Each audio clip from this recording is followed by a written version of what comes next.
Hi, everyone, and welcome back to another episode of the Not Just Leadership podcast. I'm your host, Dominic de Moura McCarthy. Thanks so much for joining for another episode. It's October, and wow, this year's really flying. This podcast I only launched about a month ago, and been really enjoying the conversations that we've been bringing you. We've got a lot of great episodes in store for the rest of 2025, and who knows where 2026 will take us. We talked a little bit about communication and also courage in our last two episodes that I delivered on my own. And in the meantime, have interviewed a couple of great guests from Brazil and Colombia. And we have a lot of leaders lined up that we're talking to throughout the rest of the year from many Pacific Islands and Latin America. And if you're a young leader who's listening in, if you're a senior leader who's listening in as well, welcome.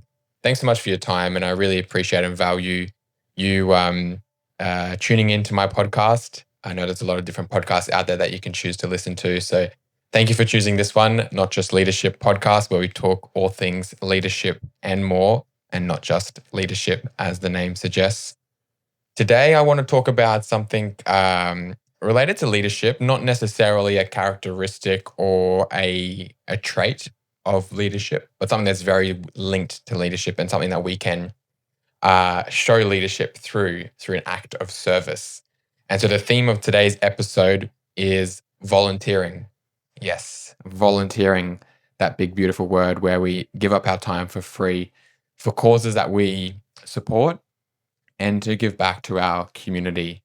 So, as I mentioned, volunteering might not sound like a leadership trait necessarily, but it is one of the purest forms of leadership through service, giving back to others, putting our hand up without a financial reward, giving up our time to support causes that are close to our hearts, to support communities that we believe in, and ultimately to build prosperous societies where people have opportunities, where people are connected, where people have a sense of purpose and are grounded. And so I'm going to talk a little bit about the volunteering statistics here in Australia, which are quite shocking. It's interesting. Might surprise you some of the data here in Australia on volunteering that we've got from Volunteering Australia. And also share a little bit of my experiences. I've done a lot of volunteering work in the Pacific Islands, a bit in Latin America as well, and also France, Switzerland, Portugal, so Europe too. Probably the key countries I've volunteered in, as well as my home country of Australia, where I've done a lot of volunteering with different organizations. So I think let's move on to why I think volunteering matters in leadership. And so, as I mentioned, I think it's a way of service. It's a way of practicing leadership in everyday environments. It's a service as a cornerstone of leadership. So, Volunteering Australia defines the term volunteering as time willingly given for the common good and without financial gain. That's time willingly given for the common good and without financial gain. So that in 2023, a report from Volunteering Australia found that over 5 million Australians volunteered formally and contributed almost 500 million hours to their communities.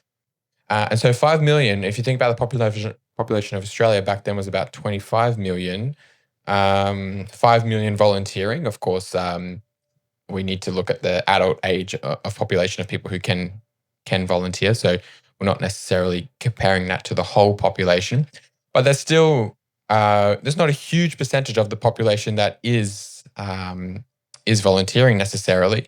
Only 5 million Australians, and I think if you take on a volunteer role, well, firstly, here in Australia, you're one of only 5 million people who are volunteering, so you're already um, in a minority of the population who's doing that.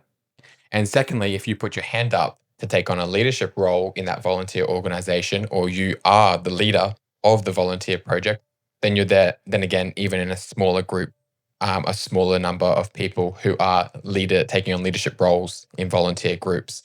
So you might be the president of your local football club. You might be part of the pastoral care team in your local church. You might be running a local youth association or NGO in your community and be part of the committee or be part of the executive. And so, therefore, you've got a leadership role within your volunteer group. And so, you're even in a smaller percentage of people who are volunteer leaders. And so, I think that's firstly a great way to build up your skills and experience and also set you apart from the crowd. Because if there's only 5 million Australians who are volunteering and an even smaller number of those who are holding leadership roles in volunteer groups, that's something that can really set you apart in your career and in your resume. And I mean, it's not that you do it for that, but because it's something that you're giving back freely and voluntarily, the reward is not necessarily financial, but it might apply in your career where you can, get a job promotion, where you can move into another better paying job because you've got both that professional experience and that volunteer experience that you're bringing. So there can be a financial reward, I guess, in your profession if what you're doing is maybe linked to your profession, or if you can show how you're applying those skills from your volunteer work into your everyday work, which I'm sure there's a lot of crossover and transfer of skills, as I'd like to share on the podcast from my experience. So I think volunteering is a great way to, connect with other communities and understand them, creating empathy, accountability, and just really expanding and broadening your horizons about people out there who are in need, or causes that you're passionate about. Maybe it might be sport, as I mentioned before. Sport. It's a great way to give back because sport encourages people to be healthy and active. So volunteering in a sporting group is essentially building your local community to create healthy lifestyles, supporting younger generations, older generations to invest in their health. So sport is also a really good way, I think, to get into volunteering. It's not necessarily political, although some sporting groups, as every group has its own internal politics, but it's essentially about the health and well-being of the community. So I think sport is such a beautiful way to volunteer, and it's definitely one of the early groups that I volunteered in as a young teenager back in my hometown of Mackay. And so these qualities you build through volunteering are also the qualities that you need as a great leader. You want to be someone with empathy. You want to be someone who's accountable. You want to be someone who has connection to different communities, who understand different people's backgrounds and stories. And so great leaders can rely on these skills that are found in volunteering and apply it into their leadership roles in work, in the family, and in the community. And in this report by Volunteering Australia, over 90% of people were satisfied with their experience. So there's this emotional satisfaction and reward that comes from giving back, where people feel good about what they do. And as I mentioned, there's not necessarily a financial reward that comes with it, but there's these other intangible benefits that you receive from volunteering and giving up your time. So now I want to talk a little bit about some of my experiences. I'll talk specifically about, I guess, some of my experiences in the Pacific Islands. I might touch on some other programs I've done briefly, but I really want to unpack this idea of how service builds understanding and builds community, and that's achieved through volunteering. So I first went to the Pacific Islands back in high school, in my final year of high school in year 12. And there was a study program to New Caledonia, a French study program, because New Caledonia is a French-speaking Pacific island. And I really wanted to go to a French-speaking country and practice my French, but I didn't also know that there was that opportunity so close to home, just a 2-hour flight from Brisbane. And so going on that program as a school student really opened my eyes to the amazing opportunities that there are in the Pacific for Australians to get out in our region and connect with our brothers and sisters in the Pacific, learn about each other's shared history and cultures, and give back ultimately to one another. And so when I went back to New Caledonia just over a year later with a scholarship from the Australian government, I really wanted to immerse myself in the culture of New Caledonia and practice my French, study business, and also intern and volunteer. But then with COVID, I had to come back home to Australia after only having a few months there. And At this time in early 2020, I noticed that there was a gap in initiatives that were connecting young Australians and young Pacific Islanders together to create community, to create leadership opportunities, to create professional development opportunities. And so I created an organization called Pacific Australia Youth Association. And at that time, it was just a informal Facebook Messenger group chat and very grassroots, authentic beginnings where people were just sharing about where they come from, their culture, their languages, their village, their hopes and dreams and aspirations for the future. And I've been able to build this organization into one of the biggest youth NGOs in the region now, with over 400 members, over 20 volunteers across members and volunteers across 12 Pacific Island countries and territories. And so I've given up a lot of my time to volunteer to build this organization, to travel in the region and deliver different programs, workshops, and summits. And over the past 5.5 years, I've been volunteering on average every single week, at least, let's say, 15 to 20 hours a week, consistently for 5.5 years without much pause or break. And so that totals about 4,500 hours, 4,500 hours now. That's been about 5.5 years of volunteering. And I've also volunteered for a number of other organizations at the same time, in Latin America, in other communities in Australia and overseas as well.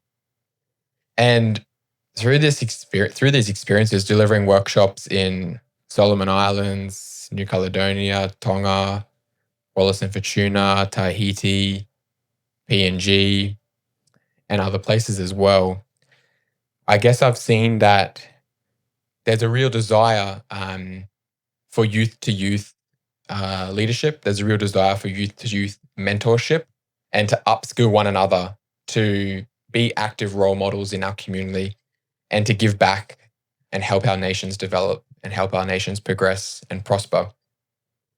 And I've come across many different types of volunteers as well in the organization, recruiting different volunteers to come on.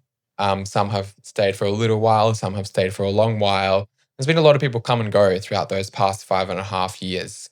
So it hasn't been easy to, I guess, how would I put it?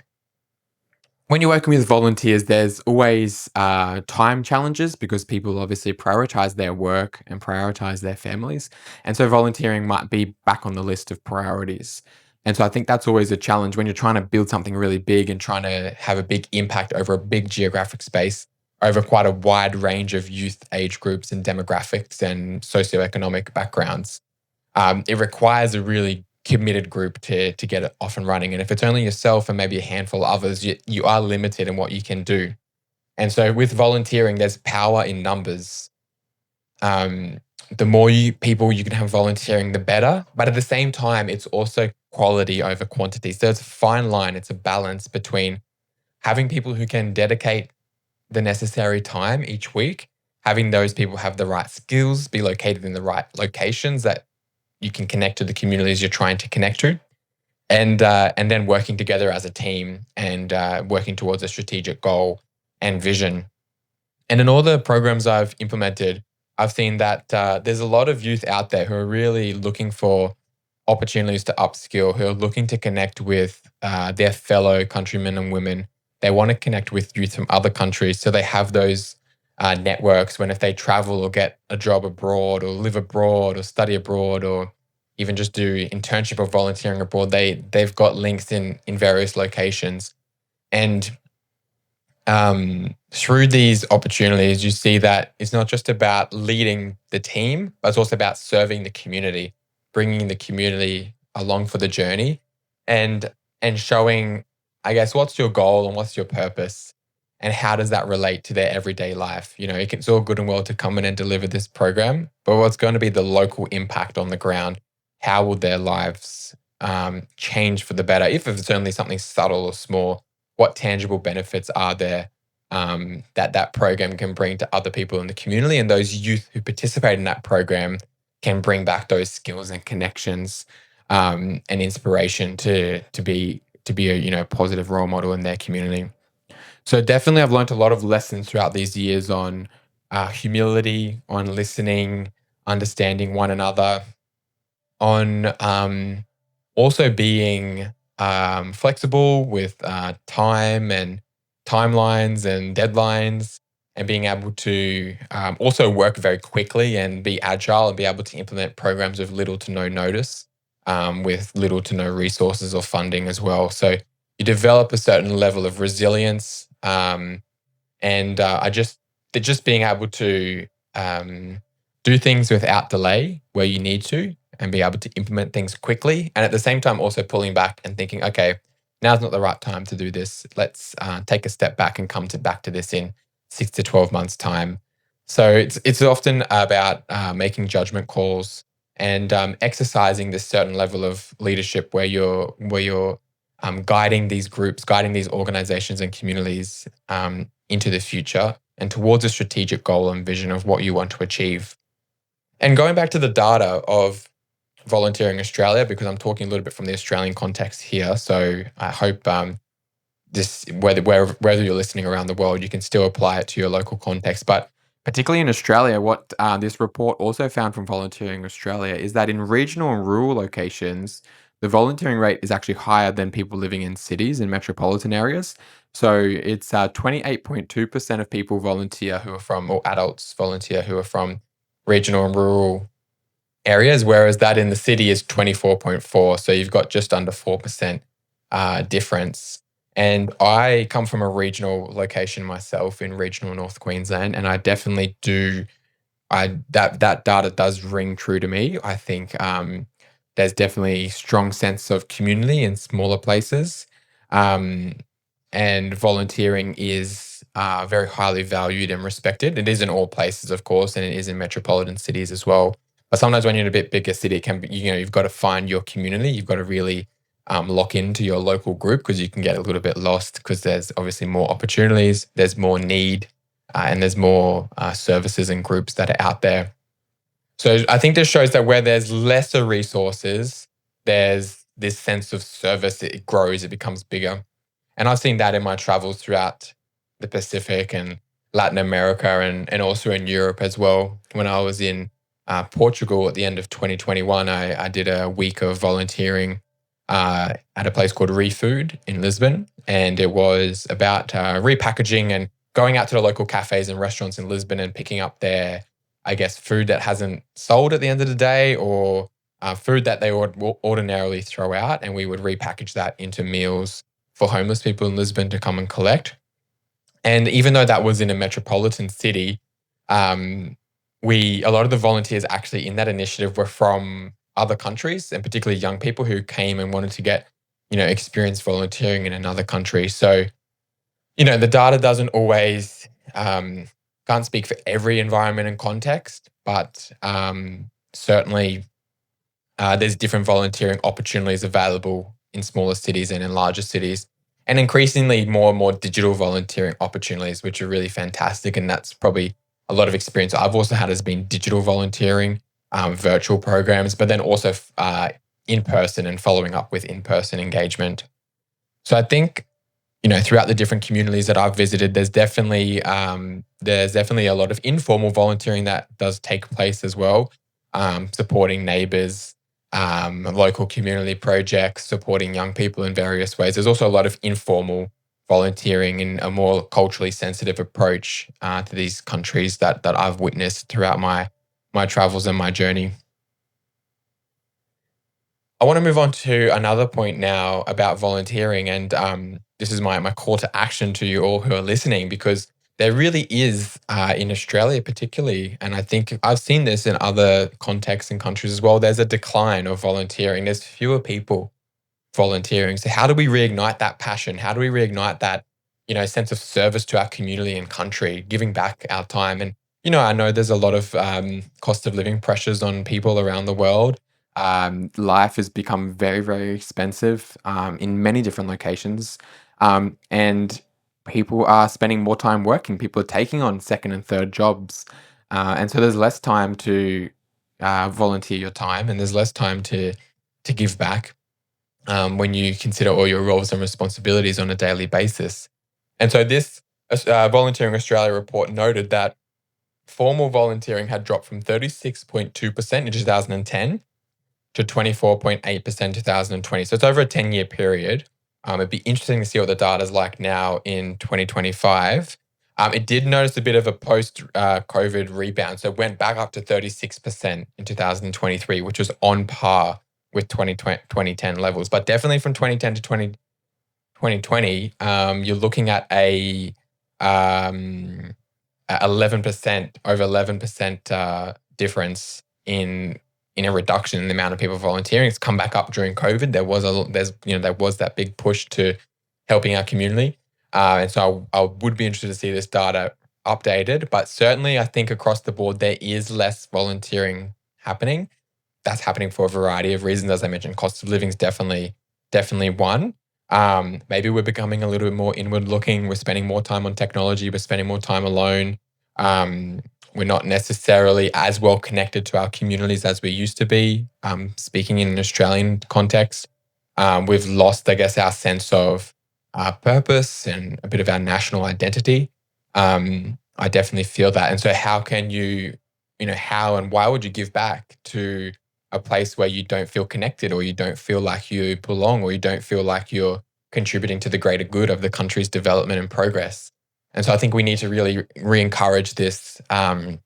Essentially, it's a patriotism in our countries, because we're working towards a better future for our nation as a whole. And that begins at the community level, locally, with our grassroots groups, with our young people, with our church groups, with our sporting clubs, with our local charities. That's where it begins. That's where we need to invest our time and invest our resources. And we watch the flow-on effects happen across our nations and across the world. And younger people who are looking to volunteer, they're looking to volunteer with purpose. They're looking to align with initiatives that connect with their values and their interests. They don't just want to do tasks, and that's okay. That's okay. We need to look at how we encourage young people to take up volunteering. I've seen a lot of young people take on volunteering roles, and they might be interested in the title, and they might be interested in the name of the organization. And I've certainly volunteered in roles in the past where I probably took on a bit more than, trying to bite off more than I can chew, as we say. But in all of my volunteer roles, I always tried to give back something. I always tried to be present. I wouldn't want to be there for the title. Of course, we all know that it builds up our resume and it builds up those connections and links, but that shouldn't be the very heart of it. And so we've got to be careful. What's our motivation for volunteering? Are we there for the right reasons? Have we really got time available to do it? And, maybe you're at a period in your life where you don't have time to volunteer, and that's okay. We can't always be volunteering. I mean, I do encourage you, no matter what, try and find, maybe even if it's just 1 hour a week. You're probably spending that time scrolling on social media. Can you volunteer in some way? It doesn't necessarily have to be in person. It could be something online, so you don't have to travel, so you save time. Could be something online. You could, email your local any group really. That's I'm not going to use any more examples. You can just email a local group and say, "Hey, I've got 1 hour a week. I can do 2 social media posts for you to help you out." Go into Canva, design a social media post. It won't take you too long. There's a lot of good templates you can use, and send it to them. Maybe they can even post it for you. But just try and take 1 hour out of your week to see if you can volunteer for something or someone. Um, I think we do tend to take on volunteering roles. Well, I've observed people taking on volunteering roles where they really don't have the capacity at that time in their life to volunteer the amount of hours that is expected in that particular role. And so you need to look for roles that align with your capacity and your time management. If an organization is asking for 10 hours a week, think to yourself, can I do 10 hours a week? That's quite a lot of time. That's in a work day, you work 8 hours a day. So that's over one whole day of work. That's a big responsibility. And can you take on that commitment at this stage? Maybe you can't. Maybe you can only do 1 hour a week. And that's okay. So just think about, what's your time look like? How can you best manage it? And where do you align with in terms of your values and your purpose? And then finding those groups that you can give back to. And I do think there is a shift to this new form of volunteering where it's very much digital based. It's based on your skills. It's got flexibility in terms of what time you complete your tasks, but it's still got meaning and it's still got a purpose. And I find that specifically in the NGO I run, the Pacific Australia Youth Association, there is a lot of opportunities to make a lot of great progress through our online programs and digital volunteering, through communications and building partnerships virtually with organizations. And then there's also the opportunity to volunteer in person through our NGO, where you can deliver programs in your local community, or run a workshop or a networking event, or implement a local community talanoa or whatever it might be. So there's definitely these hybrid options that are coming up, and that's great. So we need to really, I think, take a hold of these opportunities and jump in and get involved. And so through the Global Institute for Leadership, I'm trying to build up, a platform and community of leaders who are wanting to build their leadership skills and build up entrepreneurship, who want to give back to their communities, who want to upskill and learn more about leadership and entrepreneurship. And so I think volunteering is such a great way to achieve that. It's about providing and giving our leadership through the community, through contribution, not just through our hierarchical role, not just through our title, our status, but actually doing it on the ground, delivering initiatives and support to our local communities. I think the value of leadership and the value of service is something we can actually measure. There's actually statistics in this report that are really interesting about measuring the value of what we gain when we give. And so the economic value of volunteering in Australia alone is considered to be contributing over 17 billion, in unpaid labour to the Australian economy. And so that's a huge economic contribution that it's making to our countries. Here in Australia alone, 17 billion. In your country, I encourage you to find the data. Maybe there isn't the data available, and maybe that's a volunteer project you could look at working on, is how do you measure your volunteering in your country, and what contribution is it providing to the economy, in the sense of, I guess, unpaid labor. I don't really like that term, because at the end of the day, if you're doing a job, then hopefully you can be paid as a job. But if you're doing volunteering, then we recognize that that also brings a contribution, and that also is a form of unpaid work, where we can measure it and we can understand that it provides an economic value to our nations. It also provides a social value. Interestingly, this report looked at volunteer trust and satisfaction. And so people who volunteer are more likely to trust others. So 62% of them are more likely to trust others, versus at 49% for those who don't volunteer. And they feel more satisfied with their lives. 82% of people who volunteer feel more satisfied, compared to 75% for those who don't. So there's definitely a social and economic value that we can measure, and we can say, hey, this doesn't just feel good, but it does good. And so volunteering has such far-reaching impacts and consequences. And so we should be a part of the journey of volunteering. We should be taking on these community roles. We should be putting our hands up, because if we don't, then who will? If you're thinking about starting a local project and you don't put your hand up, who will? Maybe someone else will. Maybe someone else won't. So what are you going to do to take the first step and to bridge that gap, and to bring that solution to the problem you've seen in your local environment and community? And so this all ties back to leadership. Volunteering is so connected to leadership, and it's such a great way to build your leadership skills. It doesn't require money. It does require time. It does require humility. It does require service. It does require you to give up, give up something, and that is your time. But at the end of the day, when you lead through service, you build trust, you build empathy, you build resilience, not just in yourself, but also in other people and others in the community. And so I really, really encourage you to get involved in volunteering. This has been a little bit of a different episode, where I didn't want to just bring a theoretical topic and talk about how it applies to leadership. And I hope that in all my podcasts, I'm able to bring practical examples to bring you along for the ride. But I think volunteering is essential. And I understand, I've mentioned that I know people can't always give up their time. There are other priorities. There are work priorities. You do have to provide for your family at the end of the day. You do have to earn money. You do have to pay the bills.